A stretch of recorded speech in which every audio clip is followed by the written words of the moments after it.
வணக்கம் அனைவருக்கும். இன்னைக்கு என்ன பார்க்க போறோம்னா பெண்கள் பற்றின சில சுவாரஸ்யமான விஷயங்கள் தான். பெண்களோட காது எப்போவுமே ஷார்ப்பாக இருக்கும்.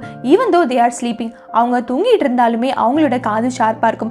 இதனால தான் சின்ன சத்தமாக இருந்தாலும் பெண்கள் சீக்கிரமாகவே எழுந்துடுறாங்க. நம்ம பிரெயினில் நிறைய நர்வஸ் கனெக்ஷன்ஸ் இருக்கும் தெரியும். ஆனால் பெண்களோட பிரெயினில் வந்து அதிகமான நர்வஸ் கனெக்ஷன்ஸ் இருக்குது. இதனால அவங்க பிரெயின் ஸ்ட்ரக்சர் கிடைக்கிறதுக்கு கொஞ்சம் டிஃபிகல்ட்டாக இருக்கும். அதாவது காம்ப்ளிகேட்டட் ஒயர் ஸ்ட்ரக்சர் மாதிரி.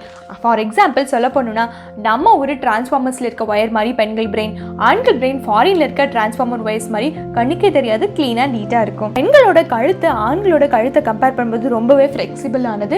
ஈஸியா எந்த பக்கம் வேணாலும் திரும்பக்கூடிய சான்சஸ் இருக்கு. Next, alcohol consumption. அதாவது குடிக்கும் போது ஆண்களை விட பெண்கள் கம்மியா குடிச்சா கூட சீக்கிரமா அவங்களால போதை. ஆண்களை விட பெண்கள் அதிகமா எமோஷனலி அட்டாச்சா இருப்பாங்க. இதுக்கு காரணம் ஆக்சிடாக்சின் அப்படிங்கிற ஹார்மோன்ஸ் ரிலீஸ் ஆகுறதுக்கு காரணமா தான் இது பெண்களுக்கு அதிகமா சுரக்குது. This is responsible for happening of love. இந்த மாதிரி விஷயங்களுக்கு நீங்க சப்ஸ்கிரைப் பண்ண வேண்டியது நம்ம யாலூஸ் மசாலா தமிழ் போல் வளர்வோம். தமிழ் வணக்கம்.